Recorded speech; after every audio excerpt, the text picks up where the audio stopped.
What is up, Ethan Trent? A name a lot of people have been calling for on this podcast. So excited to have you on. Thanks for making time today. Yeah, it's a pleasure. Thanks for having me.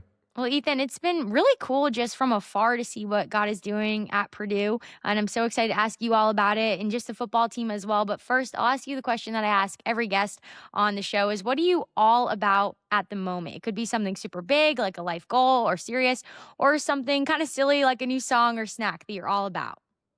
I think starting small, I'm really into golf right now. I got the golf bug last summer, and it has definitely rolled over as it's gotten warmer here in Indiana. And then maybe a bigger thing is I'm going on a South Africa missions trip that I'm super pumped about here in a week. So I'm really excited. That is incredible. I want to ask you about both of those things really quick because you're an offensive lineman. So how is your drive? I bet you can absolutely crush it. Yeah, it's all right. When I get a hold of it, it can definitely go far, but those are few and far in between. So just working on the game for sure. And then this trip is incredible because number one, the trip itself, I would love to hear more about, but also you play Division I football. There is like very few days that you have off in the whole year, right? Especially if your season goes the way that you would hope it would go, and you're deciding to go do something really incredible. So yeah, tell me a little bit more about that trip. Yeah, so through Purdue FCA, they have gone to South Africa over the past long time, like 15 plus years. And it's always been a trip I've wanted to do, and the time just hasn't worked out. And with, most D1 football players getting like the month of May off, it really worked out. And I felt really led to go on this trip. And I'm extremely excited just to go there and serve and give my time and kind of, I feel like as a football player, it can be all about you at times and kind of just give my time and spend time with the kids in the orphanage that we're going to. So I'm very excited. You're going to have memories for life there. That is going to be so exciting. And what an awesome way to set up your training camp and your preseason going into the next season and doing it with some people that you know, which is always good. But you mentioned Indiana and you're from Carmel, Indiana, which is so cool for me because I lived in Indianapolis for 3 years. And so I know a lot of people, if you're not from Indy, you don't know really what it entails. So for people who have never been to Indiana, what should they know? What is it like? Indiana is a great state, and I think everyone who comes to Indiana who's from out of state is very surprised just at how much we actually do have. And there is It's not things to just do here. cornfields. Listen, it's not. There are things to do here, but I think first and foremost, like great people in Indiana.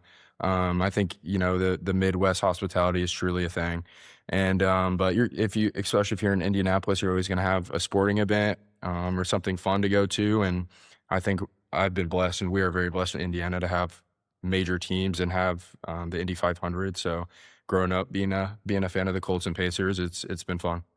Well, if you drive a little bit further out of the city, you'll get to Purdue, not too far away, where you are an offensive lineman there. What is that group like on the team? We're building something really special, and I think our culture in the offensive line room has grown a ton, and we got some awesome guys, some of my closest friends, lifelong friends in that room, and just to be able to struggle and struggle well with them, and a lot of good Christian dudes as well in that room who have been able to push me in my faith, which has been life-changing. That's really important, especially just to have that relationship with them off the field as well. When did you know that you wanted to play O-line in college? I think I've always been a bigger guy, so just growing up, I kind of committed to being an offensive lineman just through middle school, high school, and it was kind of like my thing that I enjoyed doing, and I fell in love with it. And thanking the Lord, I had the ability to play at a higher level, and it's been nothing but great. That's interesting because not every offensive lineman's story is that some guys like, I was a tight end and then they moved me to O-line, but you were like through and through, I want to be on the offensive line. Yeah, yep. Played some tackle in high school, played some center, but I always knew that offensive line was kind of my thing. So There you go. You were born for it. And you mentioned your faith. And I'm curious, just looking at your career so far at Purdue, you played significantly more this past season than your first season. How did you lean on your faith in a situation that's super exciting with a new role and responsibility, but also challenging, I'm sure? yeah, that was both of those things, fun and challenging. And I think, God walked me through like a really hard season where I learned a ton just of him just kind of sanctifying me through struggling and maybe, not having the team success that I would like or the personal success, but also like enjoying the success I do have. So I think it was challenging, but it was a lot of fun being out there and playing and, just not winning as much as you want just has made me even more hungrier to have that season that we won and do the things that we say we're going to do. But it was a challenging season, and I've learned a lot, and I've learned how to suffer and struggle well. So yeah. I love that last thing that you just said, to suffer and struggle well, because you're going to, regardless of if you're on the national championship winning team, it's still going to be a struggle. Or if you're fighting for a win, right? It's still going to be a struggle. And it's like, how are you going to handle it? And are you going to do it to your best ability? And still find ways to see the joy in the sport, right? It's really hard when it's not always going your way, or you're battling playing time or physical pain or wins and losses. And it's like, it's going to come with the job. So that's a Mhm. really great lesson, and just kind of phrase to live by, and motto to live by so early in your career. But a really cool moment that I saw last season, before last season's, was that you got awarded a scholarship headed into a spring practice. Can you just describe that moment and the journey that it had been up until then? Yeah, I got goosebumps just thinking about it, but I mean, it's just what an awesome moment that is for me, and such a special moment that I'm definitely gonna hold on to forever. And leading up to that moment, being a walk on, it was not easy, and I really had to work extremely hard and bust my butt. But just kind of leading into that moment, it was awesome to see like my work come to fruition, and that was something that like I wanted so badly, and just to be able to see, at times I felt like I deserved it, but I kind of just had to like trust the Lord's timing, and I was really walking through a season of that, of just I think I should have these things, but I want them, but I don't want them too much, to where it's kind of taken over my life, and so I was walking through that season, and the Lord's faithfulness shined through, and I got awarded a scholarship, which was an awesome moment with my teammates being there, and it's definitely a moment I'll hold on to forever. Well, you got chills thinking about it. I almost cried watching the video. It was amazing. And so you're at practice and your coach announces it, and there's a camera like directly on you. Did you anticipate it? Did you see it coming? Like, I have to know. Okay, so a little bit, You're like, maybe. yeah. Like, or I just look So really good today and they're trying to get the highlight reel on me. the Big Ten was there shooting like a commercial, and I was like, for whatever reason, I was a part of the commercial. So and then so we shot the commercial and did all the things and whatever, so I just kinda figured, like, all the camera people were there for that, um, and so afterwards, like, once we finished up shooting is when Coach Odom, like, called me up and told me I was on scholarship. So it was a surprise for sure in the moment, but, like, in the back of my mind, I'm like, "What if he, gives me a scholarship?" So but it was so awesome. So awesome. If you're listening, you haven't seen the video, definitely go check it out. But just the journey of being a walk on and going through those practices, and especially too when maybe the season doesn't look the way that you want it to look. Like you said, Mhm, I can imagine how hard that is, and the confidence that you need to like walk in the room every day knowing that like you're called to be there and that you're able to compete. Would you mind just speaking into what it takes to have that faith in not only like your ability, but your God-given ability to be there and to be someone who could start for the team? mhm. Yeah, I was super blessed to have like some older guys in the room that kind of took me under their wing when I first got in there. And through that, I would like have called myself a hard worker before, but I like really learned how to work and like what it took to be successful at this level through them. So I'm like super blessed and thankful that God put them in my life and the mentorship that they provided me.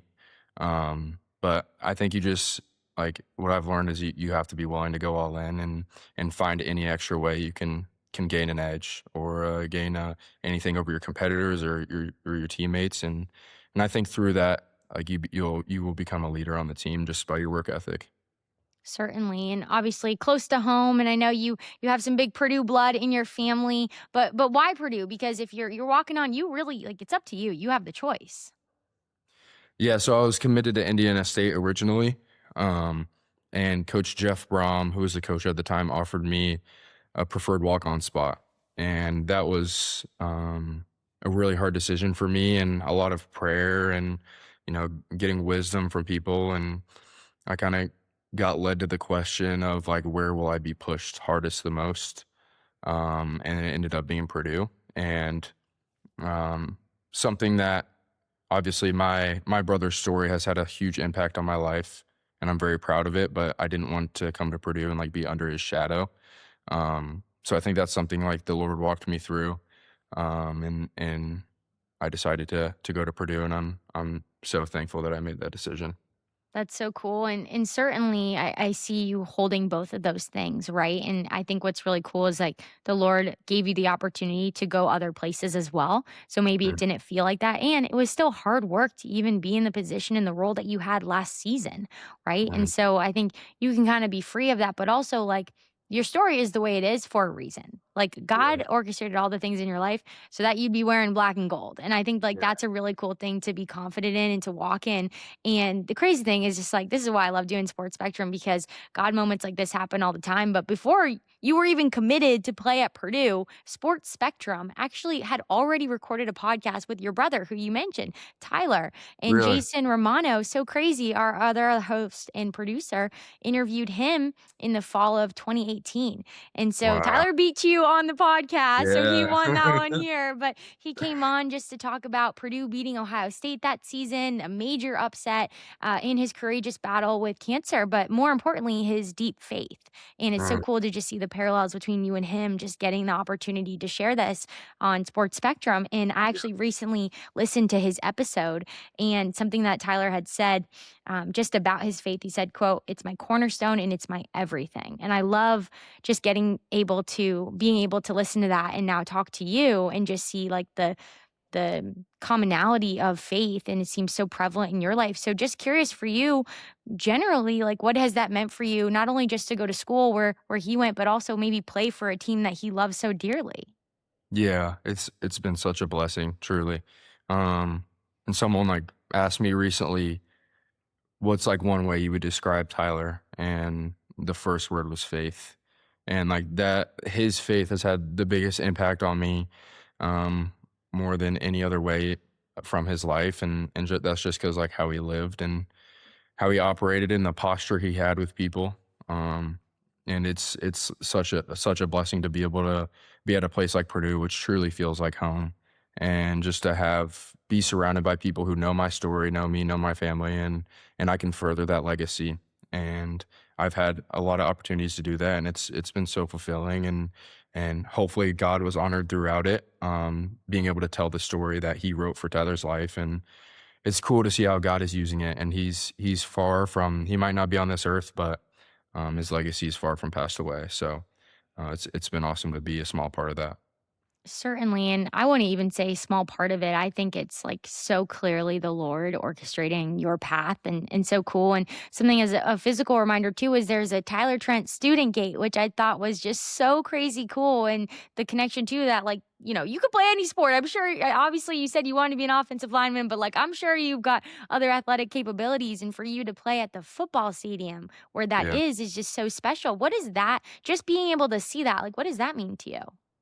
It's such a God thing. Like it's hard to put it any other way. It's so special to be able to like walk by that every once in a while. I'll walk by it or just see it. I'm just reminded of God's faithfulness, honestly, and how the good and the bad. It's hard to see how a perfect God is using a broken world, but just to be able to see that, it's so special for me and my family.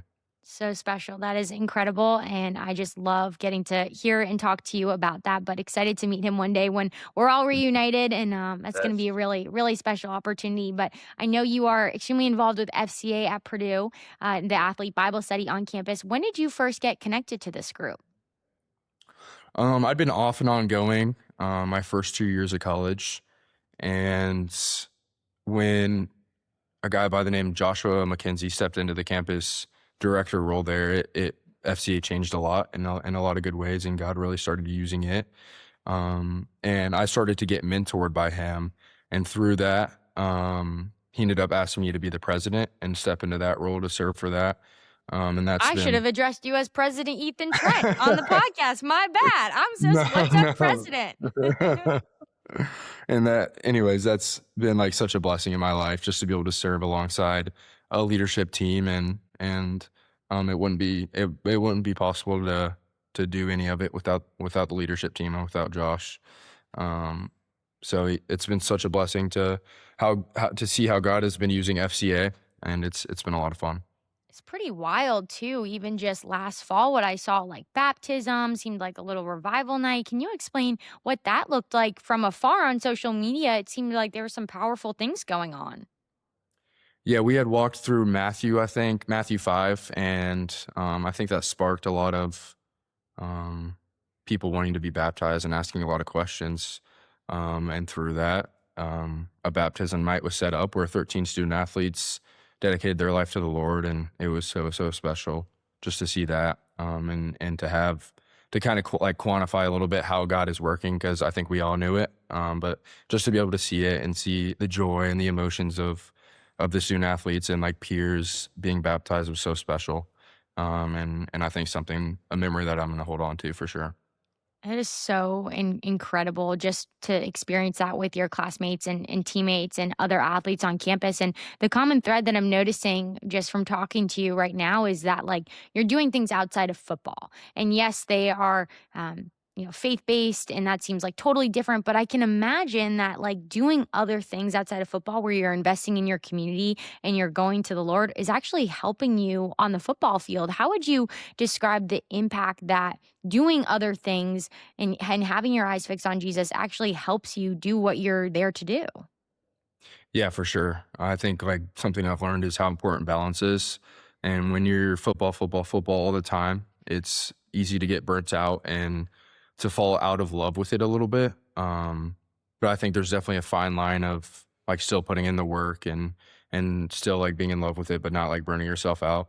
But I think like just being like fulfilled and filled up by the Spirit through giving and serving and giving my time, has been like super important for me and has like more than helped me on the field and my life. And hopefully I've been able to have like an impact on people through that. And yeah, but I think it's super important. Something about these athlete Bible studies on campus is if you've never been, you probably are a little intimidated. And I know for me, going to my athlete Bible study at Boston College back in school, I was a believer. I loved Jesus. I was all about it. But like, you still go for the first time. You're a little like nervous. Like, what am I gonna, expect? What's going on? What encouragement would you give other athletes on your campus, but then other campuses as well to like check it out, go for it, and do life with other athletes at school? Yeah. I would say give it a chance, because the amount of times that, someone has been invited to FCA and then afterwards they've said to me or said to someone else just how different that it was than they thought and how awesome it was. So I would say give it a chance, and Jesus calls us to community, and who better to do community with than the people who are walking through exactly what you're walking through. So I think just give it a chance, and you'll be happy you did.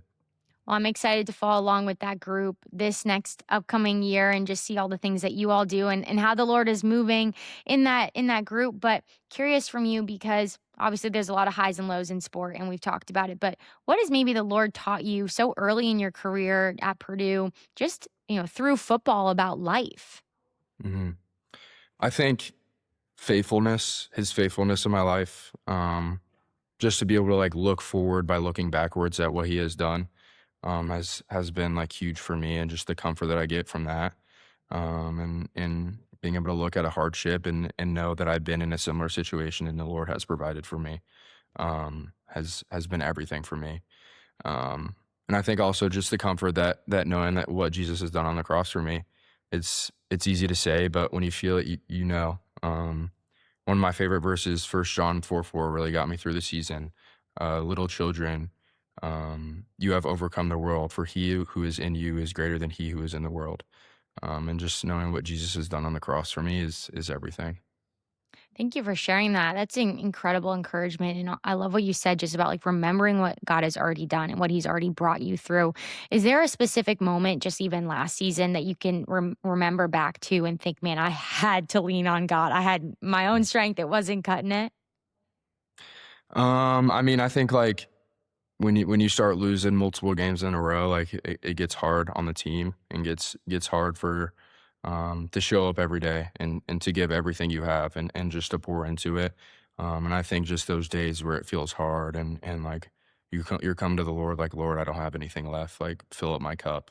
Um, and he does. And just through prayer and through a word from someone or just however God moves. And if you're a Christian and if you've walked with him, I think you know exactly what I'm talking about. Um, but just him filling up my cup in ways that like I would never have expected, and using people and using things and um, just coming to him and he filled up my cup. I think the special thing about going to college is that there's like thousands of people around you at all times. And so when you talk about like filling up your cup, there really is so many opportunities for someone to speak into you and to like change the trajectory of your practice, your day, your week, whatever it is. Has there been someone on campus at Purdue, maybe a friend, a mentor, a leader? Who has really like spoken into you and it truly has made a significant impact on your not just football career, but like life at school? Yeah, me and my roommates, both offensive linemen, Jude and Mason, we meet weekly with our mentor, Josh, who I mentioned before. And I think just walking through life with him and coming to him broken and him be able to point us back to God or point us back to the Word. What does God say about this? And has been huge for me and my growth as a human being and as a follower of Jesus. So I think just being able to have that weekly, just to go and have community and be filled up by that. That's awesome. It's good that you are doing it all on the O line all together. Mhm. That's definitely going to work on some great chemistry there. And something that I love what you're saying is just the humility to be poured into and to learn and to know, like, I'm not God. I don't know everything. And like, Yes. really do feel like that humility translates over into like your day to day as an athlete, like the ability to be coached and the willingness to take criticism because you have to have that perspective in order to excel and get better every single day. And so I love what you're doing because you can just hear like the wisdom that you're gaining from being a sponge, but also like for people who want to be an elite athlete, it is going to help you on the field because you're training yourself of how to just like lay it down, like lay what you think you know down, and get better and learn and grow. And so I love that. And we're hoping for more W's in the win column for Purdue football next season. But for people who are going to watch you on TV or maybe even get to go to a game, I would love for them to know a little bit more about you so they can cheer you on. So, what's the pregame meal? Is it coffee? Is it snack? Like, what does Ethan need to have? Pre-game meal, I keep it light for sure. I can't eat too much, but I do definitely drink a cup of coffee. But worship music in the ears, praying. I think I'm not a overly hyped guy, so I kind of keep it calm and try to save my energy and just get my mind right. But I play hard, and I'm a team guy. I do what I need to do for the win and for the team. So. I love it. And so I usually ask people what are they listening to in their headphones, but you said worship music. Is there a specific artist, band, song that you love right now? Right now, recently, I've been put on to Chris Renzema. I don't know how known he is, but really good music. And then I recently went to a Luke Combs concert, so I've been playing him a lot. There you go. That's a good little rotation pregame. I love it. I'm just going to say this. I went to Luke Combs like 2 years ago, summer, and it was at Gillette Stadium in Foxborough, Massachusetts. And it poured like rain coming down. They had to delay the concert for like 2 hours. So you think naturally he's going to come back out and sing When It Rains, It Pours, right? Like that would Right. be sick. He didn't sing it. He did not see. It was crazy. It was like a 2 hour delay, and we're all sitting there like standing there on the ground, like soaking wet. My cowboy boots are like filled like 6 inches high with water, and you're thinking this is gonna be epic. He's gonna come in and sing When It Rains, It Pours. Yeah. He didn't. He sang like two more songs, and that was it. It's crazy. Oh, brutal. It It's was such a brutal. good song too. Such a good song. Love him. And No shame. Hopefully I will get to have that moment redeemed, but I digress. And obviously we talked about just, you having the heart to play offensive line. And I'm sure there are a lot of young athletes who also would love to wear the same jersey that you're wearing one day. So what's maybe one drill or form of cross training or just thing that you think, hey, if you want to be an offensive lineman at the next level, you got to be doing this in your middle school and high school years? I would say just work on your feet. It's so important at every level is what I've learned, and work on your feet, be constantly doing footwork drills, and then also like your football IQ. Just learn more about the game and how you can win before the snap even starts. Okay, so I'm gonna give you an opportunity to shout out a teammate. Who's got the best feet on the O-line? If it's not you, it's who? Mm.